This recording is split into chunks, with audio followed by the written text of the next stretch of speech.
चालू. चिकू आणि प्राणी. एका छोट्याशा गावात चिकू नावाचा लहानगा मुलगा राहत होता. रोज तो अंगणात खेळायचा, उड्या मारायचा, खूप खूप हसायचा. चिकू खूप खट्याळ होता. खेळताना तो प्राण्यांना त्रास द्यायचा. एखाद्या कावळ्याला काठीने चिडवायचा तर एखाद्या पाखराला पळवायचा. कधी तो मांजरीची शेपटी धरून ओढायचा. मांजर घाबरून पळायची आणि रडव्या आवाजात म्हणायची, वजा म्याऊ, सोडणारे मला. कधी छोट्या कुत्र्याच्या दिशेने दगड फेकायचा. तो बिचारा रडत शेपूट घालून पळत सुटायचा. एकदा तर अंगणातलं गोंडस कुत्र्याचं पिल्लू तो बोटाने ठेचून गेला. पिल्लू लगेच कू कू करून रडू लागलं. त्याच्या डोळ्यात पाणी आलं. तो वेदनांनी तडफडू लागला. तेवढ्यात चिकूची आई धावत आली. तिने रागाने विचारलं, चिकू, का रे असं सतावतोस त्यांना? आई म्हणाली, बाळा, जसं तुला लागलं की तू रडतोस ना, तसंच प्राण्यांनाही दुखतं. हे तुला समजत नाही का? चिकू मान खाली घालून उभा राहिला. आईने पिल्लाला जवळ घेतलं.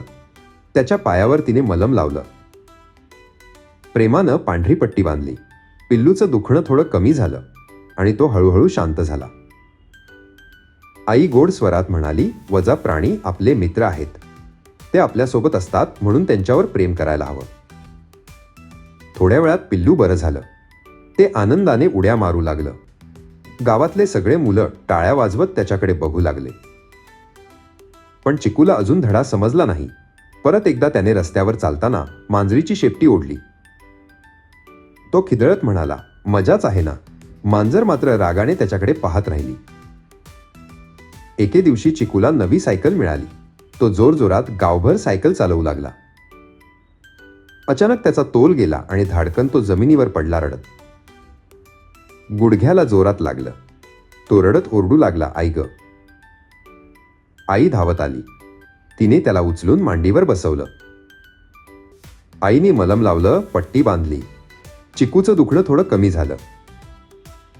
आईच्या मायेनं त्याच्या डोळ्यात पाणी आलं. त्याच्या मनाला स्पर्श झाला. तेव्हा चिकू विचार करू लागला, अरे, मला लागलं तेव्हा इतकं दुखलं, मग प्राण्यांनाही तसंच दुखत असेल ना? तेव्हाच ते पिल्लू धावत आलं. त्याने चिकूच्या पायाशी आपलं नाक लावलं. मांजरही म्याऊ म्हणाली. कुत्रा शेपूट हलवत जवळ आला. चिकूला मोठा धडा मिळाला. तो म्हणाला, प्राणी हे आपले सखे आहेत. आता तो रोज त्यांना खाऊ पाणी द्यायला लागला, खेळायला लागला, प्राण्यांशी प्रेमाने वागू लागला. तर मग बाळांनो, प्राण्यांशी नेहमी प्रेमाने वागा, कारण तेच तुमचे खरे आणि सच्चे मित्र होतात. लवकरच प्रिबालूला सबस्क्राईब आणि शेअर करा आणि छान छान गोष्टी ऐका.